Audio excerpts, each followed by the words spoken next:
pertengahan Maret 2020 sampai dengan Desember 2020, selama 7 bulan itu saya ngajar online, full online, sama sekali nggak pernah datang ke tempat les itu, ketemu anak-anak itu nggak sama sekali saya lakukan, karena pertimbangan saya akan sangat-sangat riskan buat saya kalau saya keluar dari rumah dan juga ketemu anak-anak, walaupun cuma beberapa anak-anak. Tapi di bulan Desember itu, pertengahan Desember, ada WhatsApp masuk ke saya, dibilang, Miss Esther, kapan ya datang ke tempat les? Saya bilang saya belum tahu. Tapi ibu itu bilang bahwa perlu sekali buat anaknya untuk belajar ke tempat les. Karena gurunya bilang akan ketinggalan kelas. Jadi saya bilang, oke lah, saya bantu. Januari saya datang ke tempat les. Jadi mulai Januari 2021 itu saya datang ke tempat les seminggu 3 kali. Dan cuma saya kasih 3 anak. 3 anak aja yang datang ke tempat les. Di 3 hari itu, Senin, Rabu, Jumat, cuma 3 anak. Anak lain saya tuh saya nggak mau gitu. Kalau masih bisa online, tetap online. Kecuali udah nggak bisa sama sekali online. Cuma 3 anak itu saya ingat banget. Saya sangat-sangat berusaha protek diri saya dan juga anak-anak gitu. Anak-anak kelas 6 aja sih yang saya terima, cuma 3 anak. Lalu saya nggak pernah kemana-mana selama berbulan-bulan. Tapi saya ada pernah, karena saya boring di rumah, saya ikut mama saya itu ke supermarket. Hal yang nggak pernah saya jalanin itu masuk ke supermarket dan pilih-pilih barang gitu. Saya pengen banget beli cemilan. Akhirnya saya ikut mama saya beli cemilan. Seminggu sekali. Total ada 2 kali saya ikut ke supermarket. Pada satu saat saya merasa badan saya nggak enak banget gitu. Nggak enak banget kok, kenapa ya ini badan nggak enak banget. Itu rasanya aneh. Saya belum pernah merasa hal seperti itu. Terus apa mungkin ya gue kena COVID? Tapi gimana gue kena COVID? Kayaknya aman-aman gitu, maskeran, terus selalu hand sanitizer, troli-troli yang saya pernah pegang pun selalu saya balur gitu sama hand sanitizer gitu. Ada plastik pun saya pakai plastik gitu. Gimana saya bisa kena terpapar ya COVID-19 gitu. Saya denial, saya berusaha enggak, saya berusaha diri saya enggak kena gitu. Akhirnya sampai suatu saat saya agak flu, saya agak juga batuk-batuk sedikit. Nah, teman saya bilang, kalau ngerasa gejala-gejala apapun, lu minum paracetamol yang gua kasih. Terus saya minum ini ya, paracetamol ini. Ya, saya minum, itu sih kelewatan bener sih, saya sampai nekat gitu. Ini kan satu tablet itu 500 mg, saya minum sehari 4. Supaya saya nggak ngerasa sakit ya, nggak jadi sakit lah, walaupun saya ada batuk, ada pilek saat itu. Puji Tuhan saya nggak sampai kena demam, nggak kena demam tinggi, terus juga nggak sampai meriang gitu, itu nggak ada sama sekali gejalanya. Tapi yang saya ingat itu sangat-sangat gejala ya, saya batuk, pilek ada ya, sedikit-sedikit. Terus yang paling saya nggak tahan itu kuping saya itu kayak ditusuk-tusuk. Kuping saya itu kayak ditusuk-tusuk banget gitu kan, sakit banget gitu. Terus kepala saya juga jadi nyerang ke kepala juga, kepala itu sakit banget kayak ditusuk-tusuk. Terus badan saya, terutama yang bagian kanan itu sakit banget sampai kayak ditusuk-tusuk. Kalau pernah ada yang ingat waktu saya ngajar online, mungkin murid-murid saya ingat, saya selalu ini dicabut lepas, terus saya sambil pakai cotton bud gitu, ada off-nya saya cotton bud gitu kan, karena sakit banget gitu. Tangan kanan saya pegang mouse sambil ketik tangan kanan saya, tapi tangan kiri saya itu saya pegang koin, saya kerik gitu, saya kerik tangan saya, pelan-pelan saya kerik, sama kaki saya, paha saya itu sambilan ngajar online, saya begitu gitu kan, untuk ngurangin rasa sakit-sakit saya yang luar biasa sakitnya. Saya ada jeda untuk satu kelas dan kelas lainnya saya kasih jeda itu 30 menit. Tujuannya Kalau saya ngajar biasanya 1 jam, bisa 1 jam lebih, jadi nggak mengganggu kelas berikutnya, karena saya ada jeda 30 menit. Dan dari 30 menit itu, kalau nggak ada yang digunakan untuk anak lain gitu, saya pakai untuk istirahat, saya pakai untuk tidur ya, saya usahain untuk tidur. Setengah jam berikutnya saya bangun untuk ngajar kelas berikutnya. Saya terus denial, saya nggak kena COVID seperti itu. Sebetulnya kalau dari rumah, saya jalan kaki cuma 5 menit aja ke rumah sakit gitu. Tapi saya tetap nggak mau gitu, karena saya takut disuruh apa tuh namanya antigen, PCR gitu. Dan akan sangat bikin saya stres kalau hasilnya itu saya positif COVID. Jadi mendingan saya nggak ngetes. Selama saya nggak ngetes sakit itu, saya ya minum paracetamol itu, terus saya juga ada minum Panadol ekstra yang merah itu 1 kali. Untuk rasa sakit saya itu berkurang ya, nyeri saya berkurang. Tapi tetap ya itu nggak bakal bisa hilang sih, saya minumin obat-obatan itu nggak bisa hilang. Sakit banget itu, kepala saya tuh kayak, kepala badan saya kayak ditusuk-tusuk, itu terus berjalan berhari-hari loh. Kalau nggak salah itu sekitaran seminggu itu berjalan terus. Mama saya rajin bikinin saya jus buah-buahan gitu. Jadi jus terus. Dan saya nggak makan nasi selama itu. Saya nggak ada rasa sama sekali pengen makan nasi. Saya lapar pun nggak bisa makan. Saya cuma kepengen apa itu namanya, cincau hitam ya. Saya cuma makan cincau hitam. Itu jadi cincau hitam pakai susu gitu, kadang-kadang cincau hitam pakai sirup, cuma itu aja.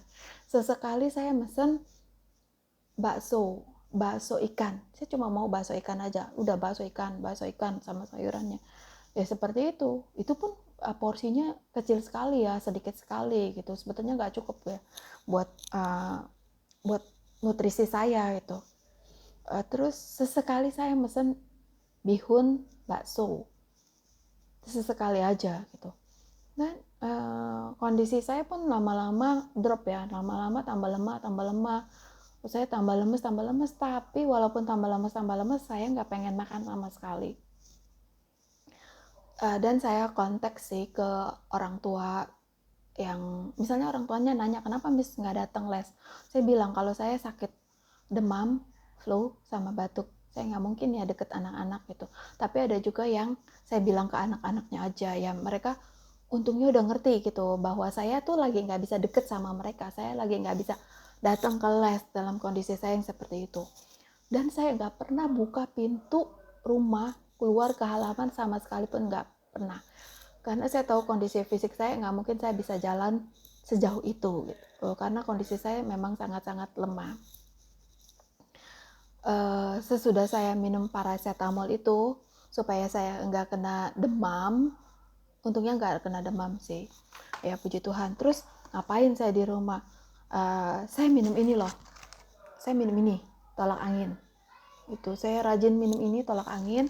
Terus untuk sakit badan saya ya, saya juga ada minum ini ya, saya minum tolak lino ya. Untuk batuk-batuk, saya malam sebelum tidur minum obat batuk yang ini, cap ibu dan anak. Memang ya ada persediaan di kulkas gitu, jadi minumnya itu aja. Terus sama mama saya rajin beli jamu, kayak mama saya memang rajin beli jamu gitu, jadi ada jamu-jamu di kulkas itu ya, saya rajin minumin itu loh gitu.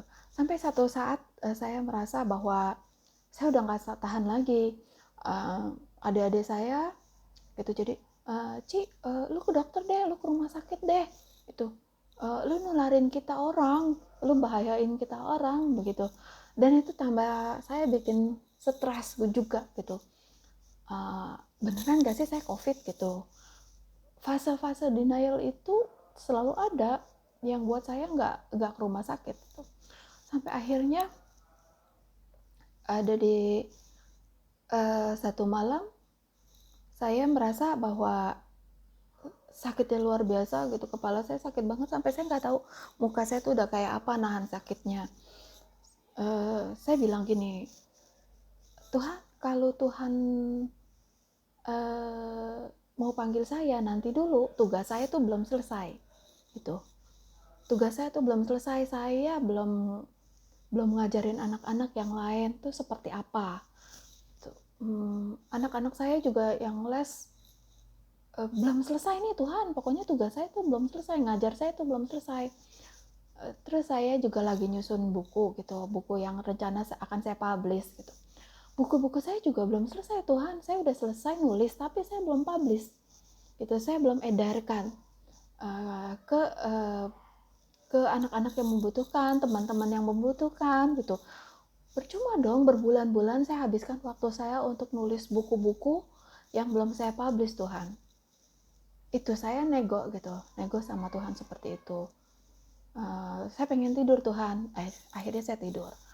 Beberapa malam kemudian saya nego lagi, saya selalu berusaha ingatin Tuhan bahwa tugas saya di dunia ini belum selesai. Saya buku-buku saya ini belum selesai Tuhan, anak-anak murid saya ini juga belum selesai saya ajarin Tuhan, masih banyak step-step ke depannya yang belum saya ajarin ke mereka gitu. Saya belum menurunkan apa yang Tuhan kasih ke saya, ke anak-anak les saya gitu, ke teman-teman saya yang mungkin juga membutuhkan. Fase-fase seperti itu saya ajukan terus sama Tuhan gitu. Sampai pada suatu saat saya merasa karena badan saya sakit banget gitu, kayak ditusuk-tusuk. Akhirnya 2 kali juga saya menyatakan diri menyerah ya sama Tuhan. Saya udah gak nego lagi. 2 kali saya nego, 2 kali juga saya nyerah. Akhirnya pada satu malam saya bilang gini sama Tuhan, Tuhan, kalau Engkau anggap tugas saya di dunia ini udah selesai, oke lah Tuhan, saya mau pulang aja Tuhan, saya udah gak tahan nih rasa sakit di badan saya. Kan Tuhan juga udah tugas saya udah selesai nih, ya udah deh saya pulang aja, saya mau pulang gitu. Saya udah nggak peduli lagi deh gitu kan, yang belum selesai ya Tuhan anggap udah selesai kalau saya udah dipanggil pulang sama Tuhan. Malam itu begitu.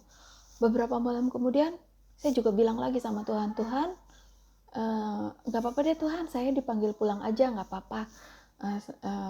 Tugas saya udah selesai, mungkin tugas saya udah selesai ya Tuhan, nggak apa-apa saya dipanggil pulang aja begitu. Kalaupun suatu saat nanti di pagi nanti keluarga saya nemuin saya udah nggak ada, ya udah gitu, berarti finish my job gitu di dunia gitu, udah nggak ada lagi beban saya di dunia.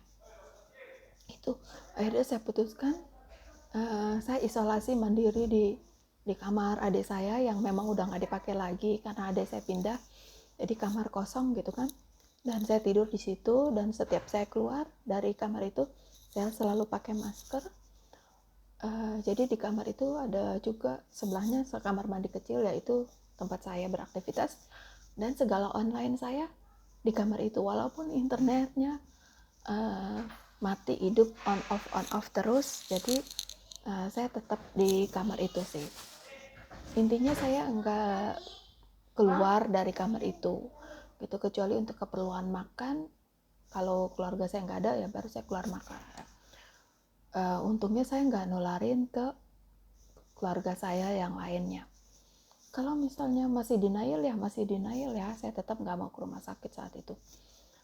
Saya bilang gini, saya mau ke rumah sakit, saya mau pergi ke rumah sakit, saya perlu bantuan dokter, tapi bukan di rumah sakit. Saya pilih klinik yang sering dulu saya datengin. Di situ saya akan minta suntik multivitamin yang dulunya sebetulnya sering saya lakukan gitu. Pada saat saya mulai sembuh, saya mulai yakin diri saya bisa jalan jauh, bisa pergi jauh. Saya mulai panggil itu gokar ya. Saya panggil itu gokar dari rumah. Tujuan saya ke Jelambar. Di Duta Mas itu ada klinik yang dulunya sering saya datengin gitu. Waktu saya umur 20 tahunan itu saya sering ke dokter itu. Jadi saya ke klinik, akhirnya saya ketemu dokter di klinik. Saya ketakut COVID kan sebetulnya. Akhirnya dokter dokter itu lihat muka saya tuh kayak gimana gitu. Akhirnya dia tanya, ibu udah ke psikolog atau ke psikiater? Saya bilang belum gitu. Ibu punya teman untuk curhat? Saya bilang ada. Saya bilang gitu. Saya kaget banget gitu bahwa saya disarankan untuk pergi ke psikolog atau ke psikiater. Mungkin selama saya sakit itu saya tertekan, apalagi saya harus isolasi mandiri itu. Jadi saya nambah stres. Akhirnya dokter kasih saya itu obat batuk tablet dan juga flu, obat flu, terus sama seperti amoxicillin ya. Itu ada 3 aja sih yang dia kasih ke saya dan harus habis dalam waktu, kalau nggak salah 5 hari itu harus habis. Sesudah minum 3 obat itu, saya getting better ya. Saya lebih merasa sehat lah, lebih merasa sehat sampai akhirnya saya putuskan, oke, saya sehat dan saya bisa ngajar 2 minggu sisanya lagi buat anak-anak. Itu sih. Puji Tuhan banget sih, walaupun saat itu saya nggak tahu penyakit saya itu apa ya. Itu ya setelah sekarang belakangan ini sih saya baru sadar gejala-gejala yang saya rasakan sepertinya ya gejala COVID-19 ya. Sampai saat ini, sekarang tanggal 16 Juli 2021, adik-adik saya pun tetap mau supaya saya periksa paru-paru. Suatu saat nanti mungkin ya sesudah COVID Delta ini mereda, mungkin saya akan periksa paru-paru saya. Pokoknya lebih aman tetap di rumah aja, apalagi buat anak-anak ya. Kalaupun belajar tetap dikondisikan ya. Tetap anak-anak itu harus belajar dan bisa belajar. Asalkan dikondisikan sesuai dengan kebutuhannya anak-anak. Dan dewasanya kalau dimungkinkan untuk harus mau nggak mau bekerja keluar rumah, ya bekerja dengan protokol kesehatan yang ada. Tapi juga kalau yang masih bisa tetap bekerja work from home, tetap ya work from home. Itu aja sih pesan dari saya. Terima kasih.